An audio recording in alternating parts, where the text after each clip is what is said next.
There you go, buddy. Cheers. Okay, so you're thinking of buying or maybe building an overland vehicle. Please let me cover by introducing myself. My name's Dave and I've been overlanding since around about 2008. Started off with Land Rover, doing the old Morocco trip and things like that. And eventually in 2015 we bought a fire engine, which in 2016 we converted into this overland truck.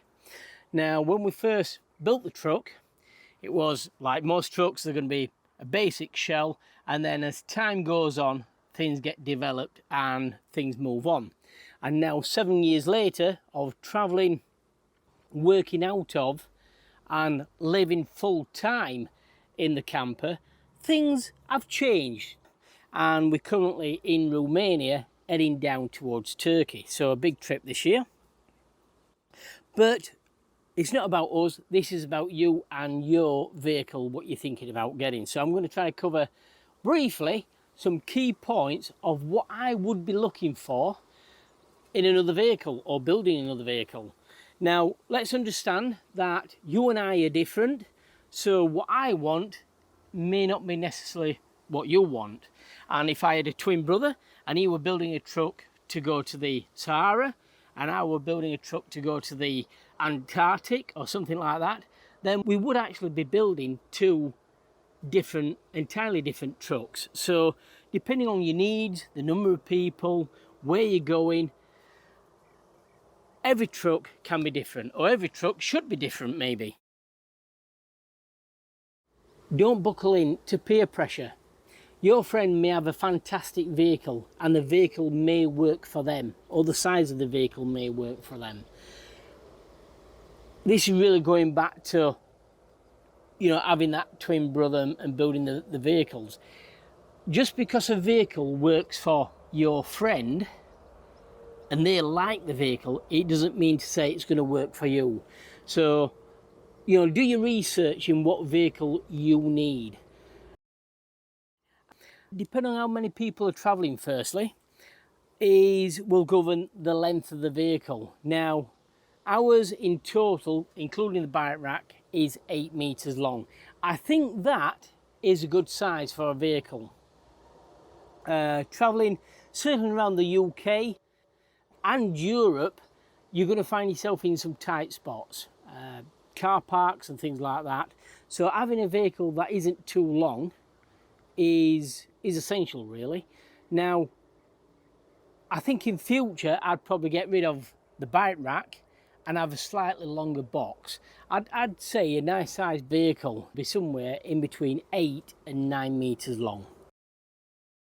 While we're talking about the box as well, a box should be a minimum of 50mm thick. Now, if I were going to build another truck, I'd probably be looking at 50mm minimum and 70mm. Now, there's not going to be that much difference in thermal, because you're only keeping a small space insulated, but maybe it will cut down on a little bit of the noise from outside coming in. Not only that, the doors and the windows would fit better. Weight of the vehicle, this is a big one, and I think travelling all across Europe and further afield, the weights can vary quite dramatically, although you do keep seeing the same 7.5 ton, 12 ton and 18 ton. My personal experience, an ideal weight for a vehicle is 12 ton.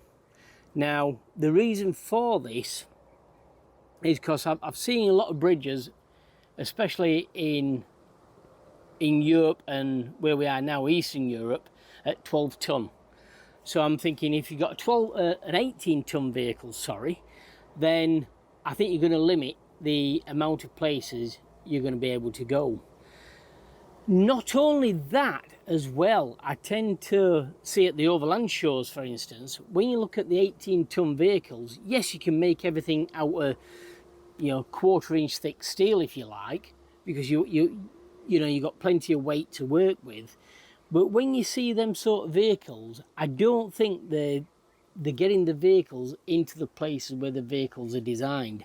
And I can tell this by the amount of scratches on an 18-ton vehicle.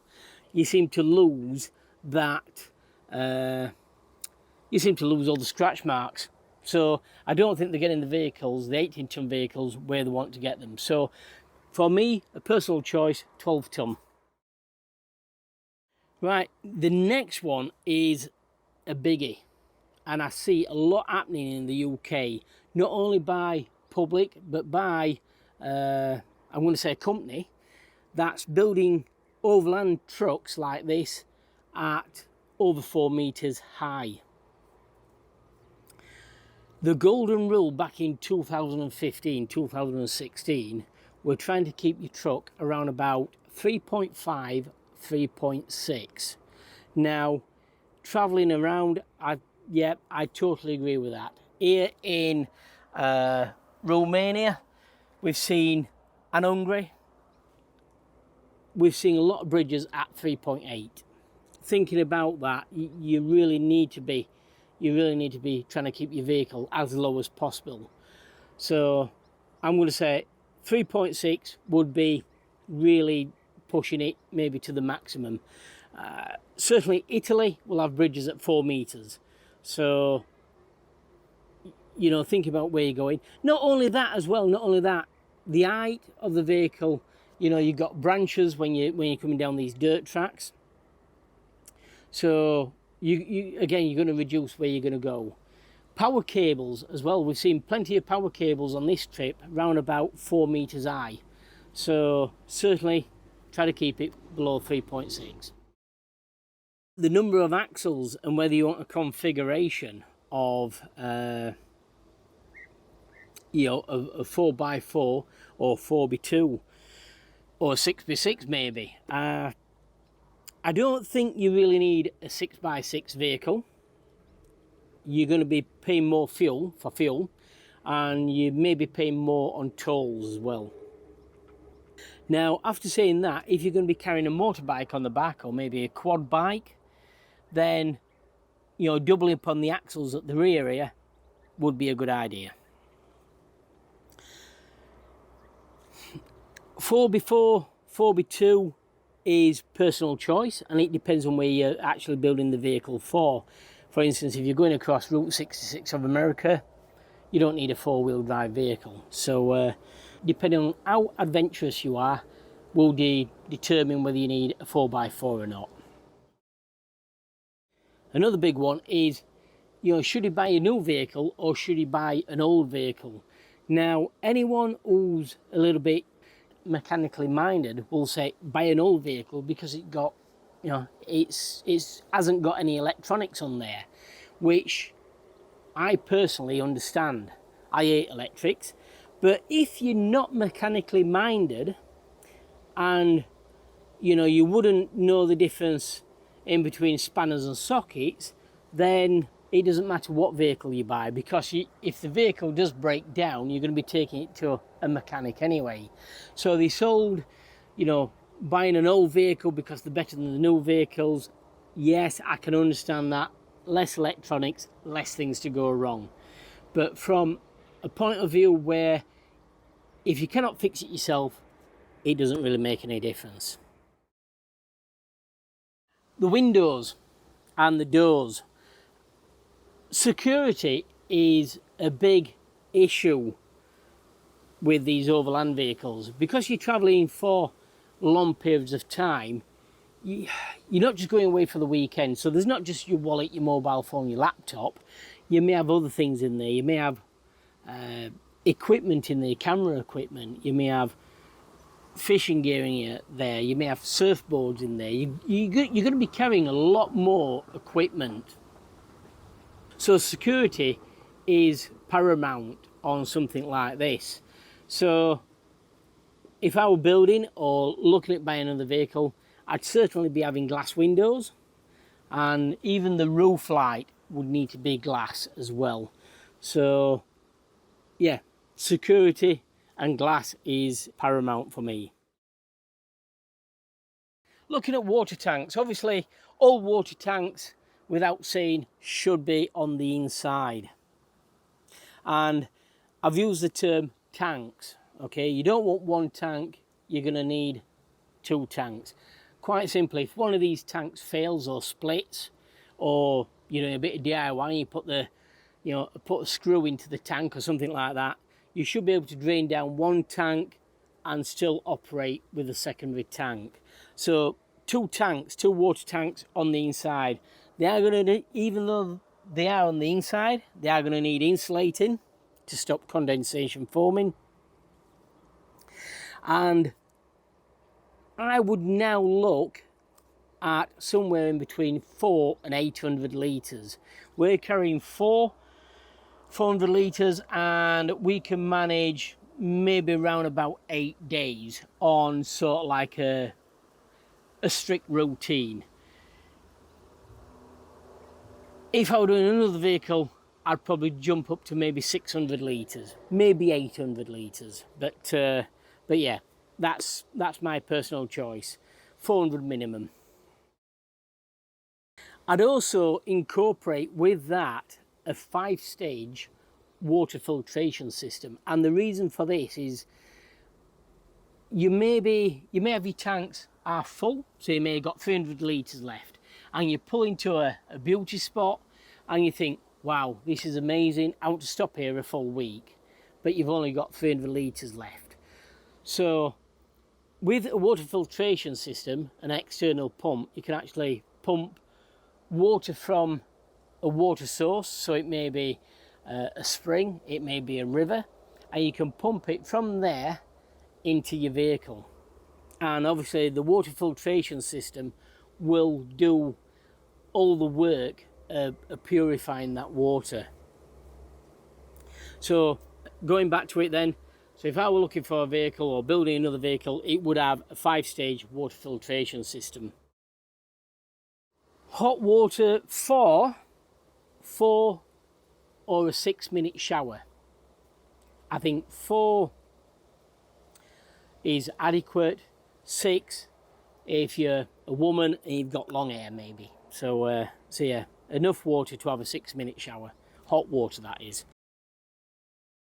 Grey and black waste tanks. I'm a big believer in this. The grey tank, 100 litres, I think that works well. You both can have a shower with 100 litres, and you can wash the pots and then, you know, empty the grey tank somewhere the next morning. The black tank, ours is 100 litres, or 96 litres to be precise, and that will last us on a normal routine round about 8, maybe 10 days. Now, I'm not a big fan of the toilet cassette. You know, what you're going to get out of that, a day, 2 days maximum, and then where you're going to empty it. For an overland vehicle, I don't think they're really acceptable. Some people I know carry 2 cassettes, but same again, you're up to 4 days then. I just don't see the point.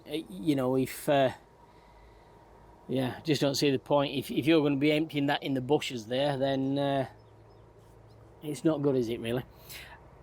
Incinerating toilets or composting toilets,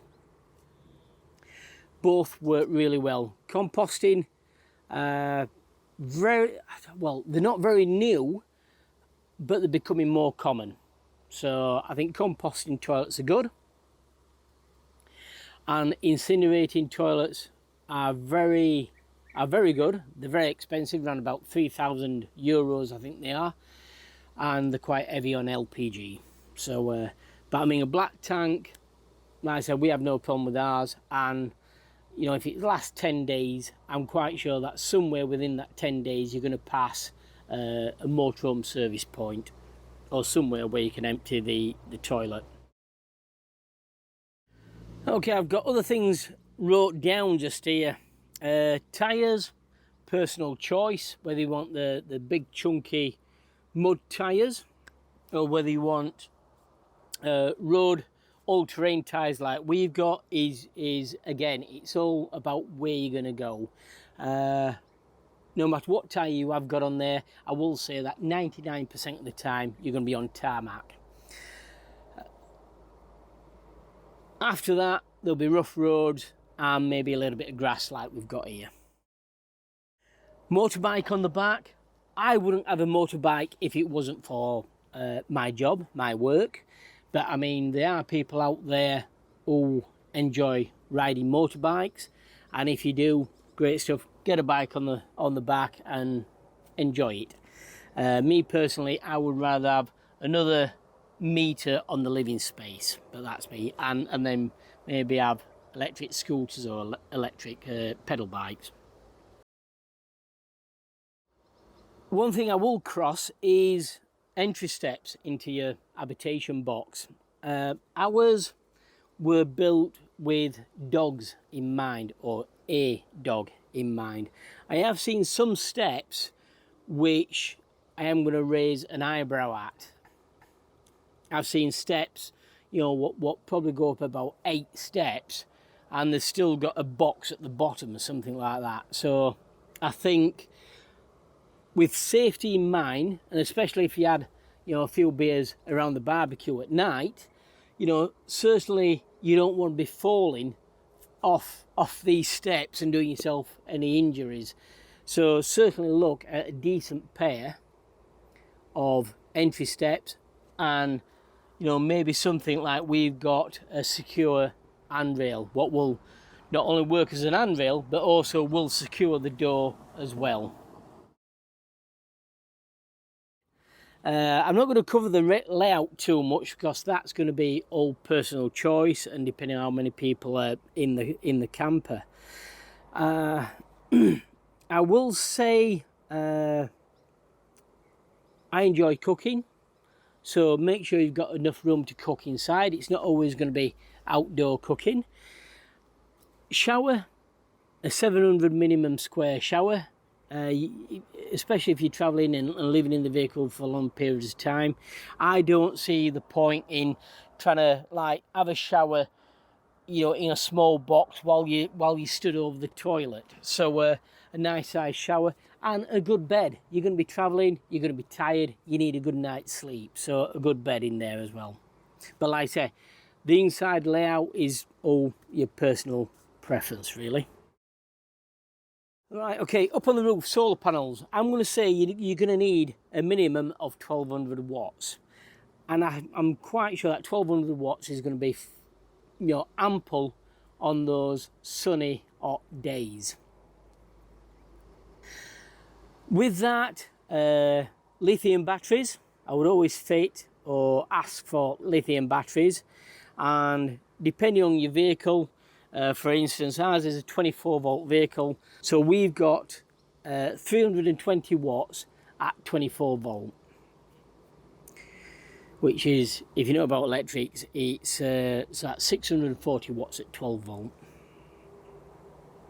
A 5 kVA transformer, because I want, you know, because we've got more power in these trucks, we can turn on, you know, the electric kettle, have the induction hob and warm the hot water up at the same time. So yeah, plenty of power.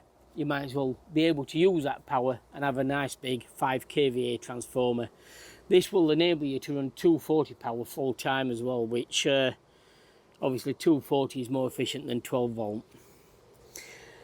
Backing this up, or backing this entire system up, I'd be looking at maybe a 2.2 kilowatt generator. And solar, as we all know, works fantastic when the sun's out, but you've only got to have a period of time of maybe about a week when it's dull, it's rainy, or you've parked in the forest, and you are going to start using your power. And having a generator is just one of those things, whether it's winter time and you're up Scotland, you can start the generator, maybe just run it for, you know, 2 hours a night or 2 hours every other night, and you can have hot water, and it will also keep your batteries charged up. Thinking about the power as well and how it works, and I've already covered this with the water tanks, you really need to be doubling up on everything as well.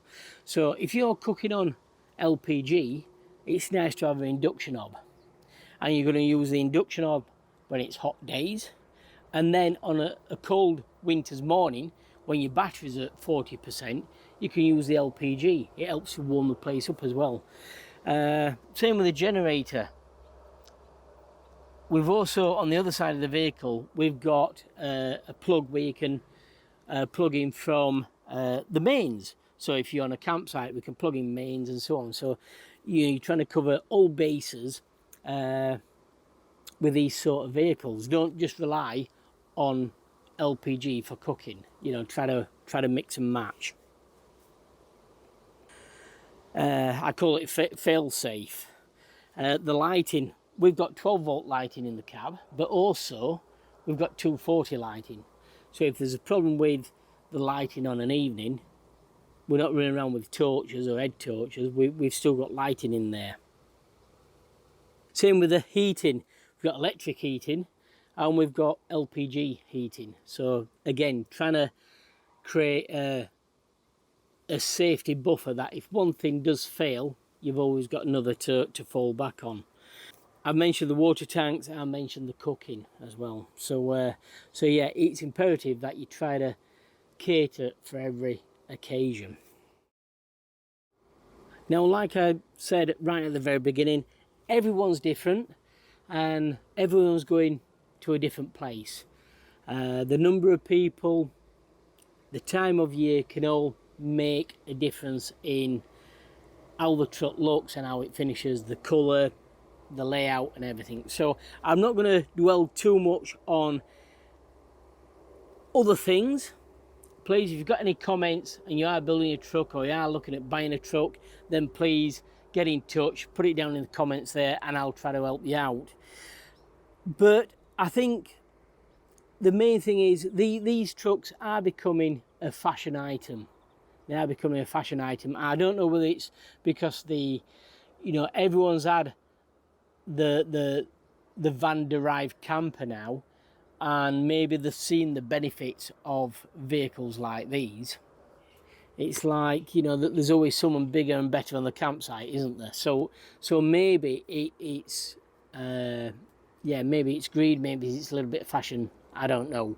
But these vehicles are good vehicles and they do have quite a lot of benefits once you actually see what the benefits are. But like I said, don't buckle into peer pressure or anything like that. Stick to the main points and these vehicles will last just about a lifetime. And with that said, I hope you've enjoyed this talk. I hope I've covered everything. This is my third time filming this and I keep missing points out. So yes, if I missed anything out or you want to talk a little bit further on any more details, comment down below, and until next time, thanks for watching.